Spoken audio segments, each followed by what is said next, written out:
আত্মহত্যা কিয় কৰে? ইয়াৰ বাবে দায়ী কোন? এক ভয়াবহ সামাজিক ব্যাধি আত্মহত্যা। বৰ্তমান সময়ত প্ৰত্যাহ্বান স্বৰূপ হৈ পৰা এক সামাজিক ব্যাধি আত্মহত্যা, অৰ্থাৎ আত্মহনন স্বহত্যা। কিয় সংকটজনকভাৱে বৃদ্ধি হৈ গৈছে এনেধৰণৰ হতাশা, যাৰ বাবে বাঢ়িছে আত্মহত্যাৰ প্ৰৱণতা? ইয়াৰ বাবে কোন চুবুৰীয়া? কেনেদৰে ইয়াক আমি ৰোধ কৰিব পাৰি? এই সকলোবোৰৰ বিষয়ে আজি আমি আলোচনা কৰিম। আজি 2 বছৰৰ আগতে ঢকুৱাখানা মহকুমাৰ এখন মহাবিদ্যালয়ৰ এজন ছাত্ৰই শিক্ষকে প্ৰদান কৰা এক লঘু দণ্ডৰ পৰিপ্ৰেক্ষিতত আত্মহননৰ পথ বাছি লৈছিল। কেইদিনমান আগৰে কথা, এগৰাকী যুৱতীয়ে নিজৰ প্ৰেমাস্পদৰ আত্মহত্যাৰ পৰিপ্ৰেক্ষিতত নিজেও ৰেলৰ আগত জঁপিয়াই আত্মহত্যা কৰিছিল। পৰীক্ষাত ভাল ফলাফল লাভ কৰিব নোৱাৰি এগৰাকী ছাত্ৰীয়েও কৰিছিল স্বহত্যা। ঠিক একেদৰে বলিউডৰ জনপ্ৰিয় অভিনেতা বা অভিনেত্ৰীসকলে কিছু সংখ্যকে চিৰদিনৰ বাবে নুমুৱাই পেলালে নিজৰ জীৱনৰ ছুটি। এই খবৰবোৰে নিশ্চিতভাৱে সভ্য সমাজৰ মানুহবোৰক এবাৰ হ'লেও ভাবিবলৈ বাধ্য কৰাইছে। কিয় এই হতাশা? কিয় এই কঠোৰ সিদ্ধান্ত? কিমান মানসিক আঘাত পালে, কিমান হতাশাই আৱৰি ধৰিলে নিজকে শেষ কৰি দিব পাৰে এজন মানুহে? ক'ৰ পৰা গঢ়ি উঠে জীৱন যুদ্ধত পৰাজয় বৰণ কৰি নিজকে শেষ কৰাৰ মানসিকতা? তাৰ বাবে দায়ী কোন? বিশ্ব স্বাস্থ্য সংস্থাৰ এক প্ৰতিবেদন অনুসৰি প্ৰতি 40 ছেকেণ্ডত বিশ্বত এজন ব্যক্তিয়ে আত্মহত্যাৰ পথ বাছি লয়। অৰ্থাৎ বছৰত প্ৰায় 80 লাখ মানুহে আত্মহত্যা কৰে।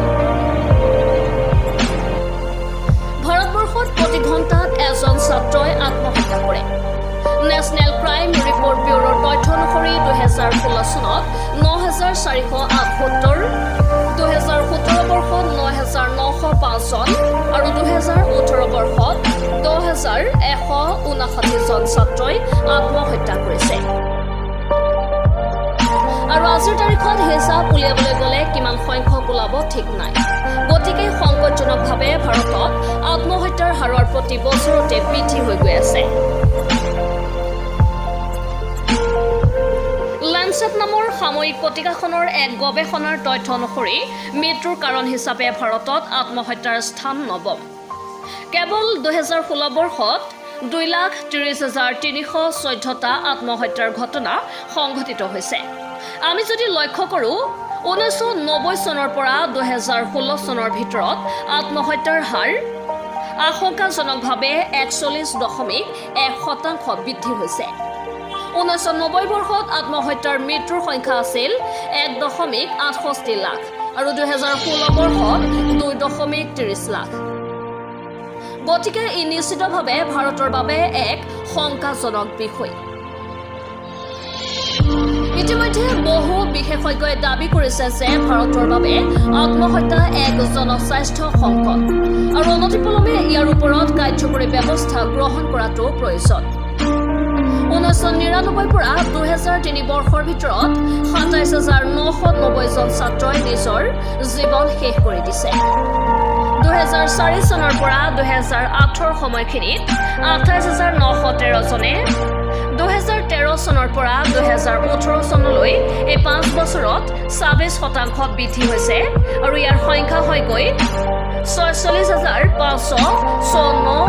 হাৰ্ভাৰ্ড মেডিকেল স্কুলৰ এক তথ্য অনুসৰি এজন লোকৰ আত্মহত্যাৰ ফলত তাৰ পৰিয়ালৰ কমেও 6 জন লোক মানসিকভাৱে বিধ্বস্ত হ'ব পাৰে। আৰু এই পৰিয়ালৰ লোকসকলৰ মাজত মানসিক অৱসাদ আৰু লগতে সংকটজনক অৱস্থা বা যিকোনো কঠিন পৰিস্থিতিৰ সৈতে সন্মুখীন হোৱাৰ সময়ত আত্মহত্যাৰ কথা ভাবে। পুৰুষৰ তুলনাত মহিলাৰ মাজত আত্মহত্যাৰ প্ৰৱণতা বেছি দেখিবলৈ পোৱা গৈছে। মহিলাসকলৰ মাজত দেখা দিয়া কিছুমান সমস্যা যেনে অৱসাদ, দুশ্চিন্তা, দৈহিক তথা শাৰীৰিক সমস্যা আদিৰ বাবে হতাশাগ্ৰস্ত হৈ আত্মহত্যা কৰাৰ প্ৰৱণতা বৃদ্ধি হোৱা দেখিবলৈ পোৱা যায়। লেঞ্চেট নামৰ ৰাসায়নিক পত্ৰিকাখনৰ গৱেষণাৰ তথ্য অনুসৰি বিশ্বত আত্মহত্যা কৰা প্ৰতি 5 গৰাকী মহিলাৰ 2 গৰাকী ভাৰতীয় বুলি কোৱা হয়। মহিলাসকলৰ মাজত মানসিক সমস্যাৰ প্ৰধান কাৰণসমূহ হ'ল যেনে যৌথ পৰিয়াল, কম বয়সত বিবাহপাশত আবদ্ধ হোৱা, অবিবাহিত বা অপ্ৰত্যাশিতভাৱে মাতৃত্বৰ বোজা বহন কৰা, কৰ্ম সংস্থাপনহীনতা, বিভিন্ন ধৰণৰ অবাঞ্ছিত মানসিক সমস্যা আদি। আটাইতকৈ দুখজনক কথাটো হ'ল এগৰাকী মহিলাৰ যেতিয়া এই হতাশাগ্ৰস্ত হোৱাৰ লক্ষণসমূহ প্ৰকাশ পায় তেতিয়া মহিলাগৰাকীৰ এইসমূহ লক্ষণৰ প্ৰতি পৰিয়ালৰ লোকে বেছি গুৰুত্ব প্ৰদান কৰা দেখা নাযায়, যাৰ বাবে মহিলাৰ মানসিক স্বাস্থ্যৰ ব্যাপক ক্ষতি হয়। ফলত মানসিক অৱসাদ আৰু পোষ্ট ট্ৰমাটিক ষ্ট্ৰেছ ডিজিজ PTSDৰ দৰে বেমাৰৰ শিকাৰ হয়, যি মহিলাগৰাকীৰ মনত আত্মহত্যাৰ প্ৰৱণতা প্ৰবল কৰি তোলে, আত্মহত্যাৰ মুখলৈ ঠেলি দিয়ে। এক তথ্য অনুসৰি 2016 বৰ্ষত সমগ্ৰ বিশ্বৰ সৰ্বমুঠ 2,57,624 গৰাকী মহিলাই আত্মহত্যা কৰিছিল। ইয়াৰে 37% অৰ্থাৎ 94,380 গৰাকী মহিলা ভাৰতীয়। লেঞ্চেট নামৰ ৰাসায়নিক পত্ৰিকাখনৰ প্ৰতিবেদন তথ্য অনুসৰি 15 পৰা 39 বছৰ বয়সীমা মহিলাসকলৰ মৃত্যুৰ অন্যতম প্ৰধান কাৰণ হ'ল আত্মহত্যা আৰু ইয়াৰে ভিতৰত বিবাহিত মহিলাৰ সংখ্যা অধিক দেখা গ'ল। অন্যহাতে ভাৰতত বৰ্তমান যুৱ সমাজৰ মাজত যি হাৰত আত্মহত্যাৰ প্ৰৱণতা বৃদ্ধি হৈছে এই বিষয়টোৱে সচেতন মহলক চিন্তিত কৰি তুলিছে। ভাৰতত 50%তকৈ বেছি জনসংখ্যা বয়স 25ৰ তলত।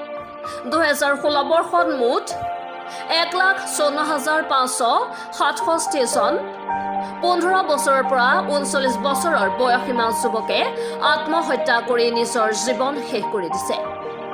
এই যুৱকসকলে আত্মহত্যা কৰা মূল কাৰণ আছিল পাৰিবাৰিক অশান্তি, পৰীক্ষাৰ ফলাফলৰ অসন্তুষ্টি, প্ৰেমজনিত সমস্যা, বিদ্যালয় মহাবিদ্যালয় ক্ষেত্ৰত সন্মুখীন হোৱা বিভিন্ন সমস্যা, ক্ৰুটিজনক কৰ্মজীৱন, নিৰ্বাচন বা ক্ৰুটিপূৰ্ণ পেছাগত সমস্যা, কিছুমানৰ ব্যক্তিগত সম্পৰ্কৰ ভুল বুজাবুজি, মাদক দ্ৰব্যৰ প্ৰতি আসক্তি আদি।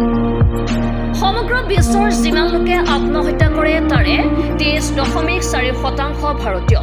ইয়াৰ মূল কাৰণ হ'ল মানসিক ৰোগৰ সম্পৰ্কে সাধাৰণ ধাৰণা নথকাৰ বাবে, ইয়াৰ চিকিৎসা গ্ৰহণ নকৰা বা যিসকলৰ ইয়াৰ ওপৰত ন্যূনতম ধাৰণা আছে, তেখেতসকলে সমাজত হাঁহিয়তৰ পাত্ৰ হোৱাৰ ভয়তো বিষয়টো গোপনে ৰখাৰ বাবে চেষ্টা কৰে, যাৰ বাবে ৰোগ বছৰ বছৰ ধৰি থকাৰ ফলত এদিনীয়াৰ পৰিণতিত আত্মহত্যাৰ দৰে সমস্যাৰ চিকাৰ হ'ব লগা হয়। আত্মহত্যাৰ বাবে দায়ী কোন? এই আত্মহত্যাৰ মূল কাৰণ হ'ল মানসিক অৱসাদ বা উদ্যমহীনতা। এই মানসিক অৱসাদ বা ডিপ্ৰেছনৰ ক'ৰ পৰা সৃষ্টি হয়? ই এটা অত্যন্ত গুৰুত্বপূৰ্ণ স্বাস্থ্য সমস্যা। ই কেৱল এটা খন্তেকীয়া মনৰ বেদনা নহয়। যেনেদৰে আমি মনত কেতিয়াবা দুখ অনুভৱ কৰোঁ, আমাৰ দুখ লাগে, বিষণ্ণ হৈ পৰোঁ, ডিপ্ৰেছন এনেধৰণৰ সমস্যা নহয়। পৃথিৱীত আটাইতকৈ সচৰাচৰ মানুহে সাধাৰণতে দেখা পোৱা বিষয়টোৱে হ'ল দুখ। যিকোনো সময়তে যিকোনো কাৰণতে আমি দুখিত হ'ব পাৰোঁ আৰু তাৰ লগে লগে ডিপ্ৰেছনো এটা সচৰাচৰ সমস্যা। ডিপ্ৰেছন তাক কোৱা হয় যেতিয়া আমাৰ মনত অনুভৱ হোৱা দুখবোৰ কেতিয়াও সমাপ্ত হ'বলৈ দিবলৈ নিবিচাৰোঁ। দিনৰ পাছত দিন, মাহৰ পিছত মাহ ধৰি একেটা দুখেই মানুহজনক আচ্ছন্ন কৰি ৰাখে। তেনে সমস্যাক ডিপ্ৰেছন বুলি কোৱা হয়। ডিপ্ৰেছনৰ বাবে দায়ী কোন? আত্মহত্যাই একমাত্ৰ সমস্যাৰ সমাধানৰ পথ নেকি? পৃথিৱীত সকলো জীৱৰে ভিতৰত শ্ৰেষ্ঠ আমি মানুহ। এই কাৰণেই আমাক জীৱ শ্ৰেষ্ঠ বুলি কোৱা হয়। আমাৰ নিজস্ব বিচাৰ বিবেক আছে, চিন্তা শক্তি আছে। সকলো সমস্যা সমাধান কৰিব পৰাকৈ আমাৰ শক্তি আছে। কিন্তু সমস্যাসমূহৰ সৈতে সন্মুখীন হোৱাৰ বিপৰীতে পলায়ন কৰাটো কেতিয়াও আমাৰ লক্ষ্য হ'ব নোৱাৰে। দেশৰ যিসকল যুৱক আজি মানসিক অন্তৰ্দ্বন্দ্বত ভুগি আছে, হতাশাত ভুগি আছে, সকলে এবাৰ কথাবোৰ ভবাটো দৰকাৰ।